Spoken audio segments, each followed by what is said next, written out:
Welcome back to CountyLine TV. Today's gonna be another Corvette day, thankfully. It's also my birthday, but yeah, today's gonna be another Corvette day. We're gonna get the seat mounted the rest of the way in permanently. I did also order the little bezel that goes around the traction control button and stuff, but I got my money back on it because evidently someone listed it for sale that had already sold it or something. So that was kind of garbage. So if you got one, let me know. I'm trying to buy one, but I'm not trying to spend $1 million on it. So let's get out to the shop and start working on the Vette. I'm thinking, and I could be wrong, but I'm thinking the best way to do this is going to be to pull the seat out, hit the edges with the grinder, put the seat back in, tack it in the car, and then pull it all back out, remove the seat from the rails, and then drill holes and bolt it together. But just instead of like trying to scribe my marks and get the seat straight and everything, I think it'd be easiest to just put it in there and get the seat straight, and instead of scribing it, drilling and tapping and bolting and all that, just put it in there, set it straight, and just tack it, and then pull the seat out, and then I can like go ahead and do all the drilling and stuff. Let's get the welder brought over here.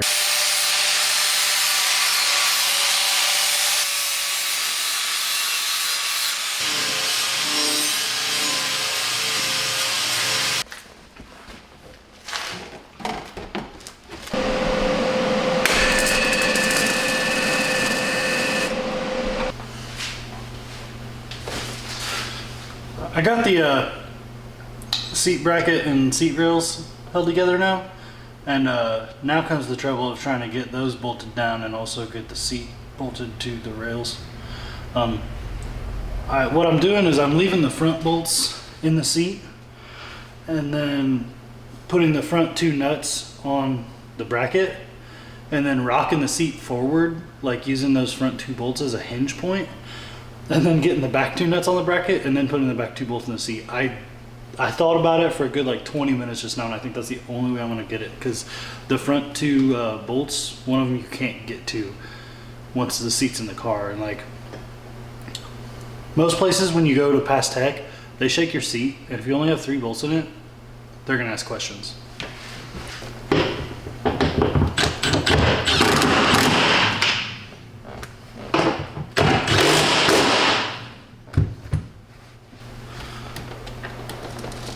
Texas.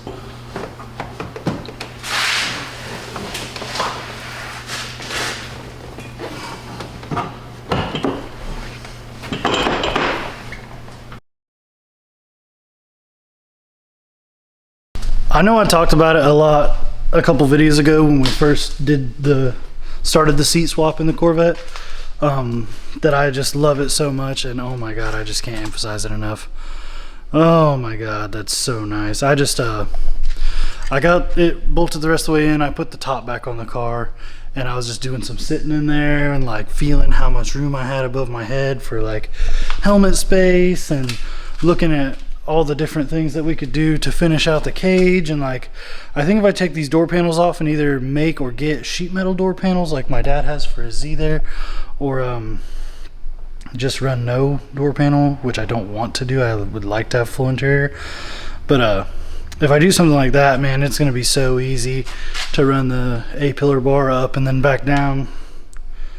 Oh, it's gonna be so nice. There's gonna be so much room in this car now, which is crazy to say about one of these for a guy that's as big as me. I'm like 6'2" and 250 pounds, so it's pretty cool to make this thing have enough room for me to like not even stress about like a helmet or a roll cage at all.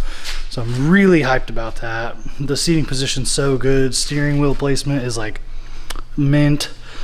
Oh, I'm just so happy. I'm just so happy. I can't get over it. I can't get over it. I'm stoked. But anyway, let's do a time check. What time is it? It is 2:40. So I really don't have very much time. But yeah, I don't have very much time. What's up, guys? Back out in the shop again today. More Corvette stuff. Probably the same video. Maybe not. I don't know. We're gonna mess with this. Yeah, that And what that is, because most of you probably don't know, unless you clicked on this video specifically for it, my Corvette's steering column locked up on me while I was driving, and that was scary. And then it locked up on me while it was sitting in my driveway.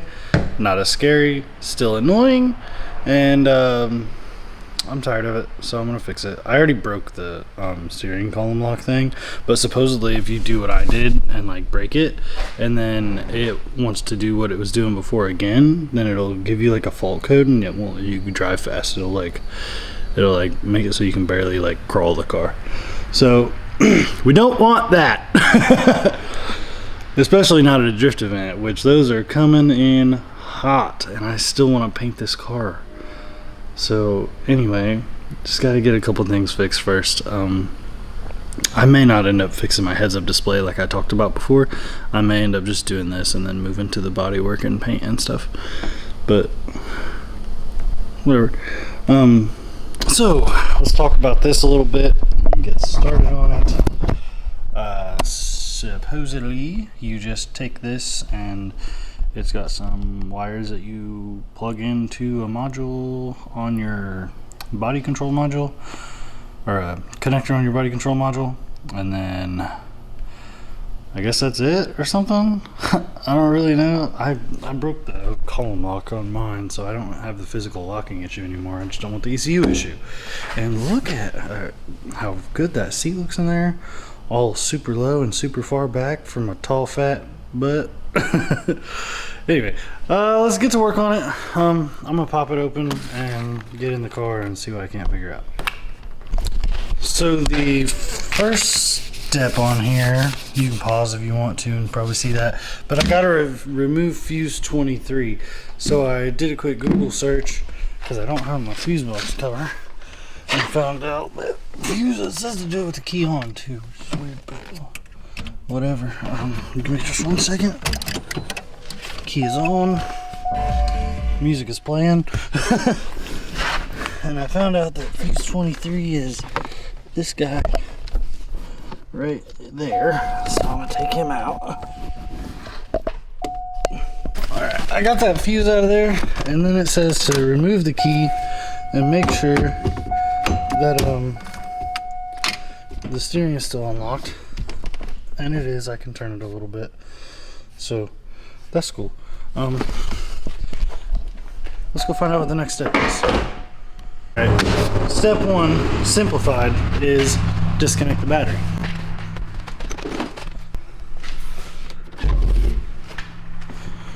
My battery happens to be in my hatch, so I just gotta pop this cover off of here. Just kind of hard one in, and then bam, done. Quick release. And it says once your battery is disconnected to go ahead and put that fuse back in, which I left. Sorry, I'm being really bad at filming. I left the fuse right there, so I just gotta take that guy. Wait, oh, that arm won't fit. I'm too big.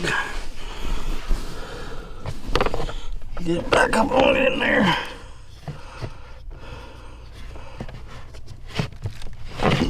The struggle is real. And on to the next step. They want us to remove the plugs on the side of there and remove the thing altogether from the car. Since this is going to take more than one hand and it's in a very tight spot, I'm not going to be able to show you this part. However, I will show you that these blue things are the latches that release those plugs. It says on the instructions that they're a bad word to get out. So for me, that was actually pretty easy. It's been like less than a minute since I stopped recording. So there's the body control module. There's where it used to be with all the plugs. That was pretty easy. Next! Ooh, the next step is to find a dark colored relay with, so that's light colored. We need a dark colored relay with a green clip.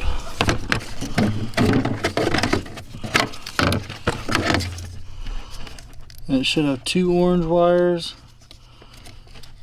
something white or something in purple. So that's 2 wires. That's 4 wires, wrong colors. I'm not seeing this relay, Chief. Another one back here. Hey, that's the one. Nice. So, I don't know how much of that you guys saw. Maybe none of it. I'm sorry. I was looking with my eyes, not the camera. So this relay here, not either of those two, but this one, I just gotta remove it. So hopefully it lets me remove it pretty easily. I don't know how though. Oh, just like that, I imagine. And then get out of there. Get up. Alright, I'm gonna need both hands for this. I gotta take this out. Victory is mine, mother effer. Don't need that anymore. So now I have to do the part where I actually repin the ECU connectors, or not ECU, BCM connectors. I will just like real slowly do this, and you can pause and zoom if you want.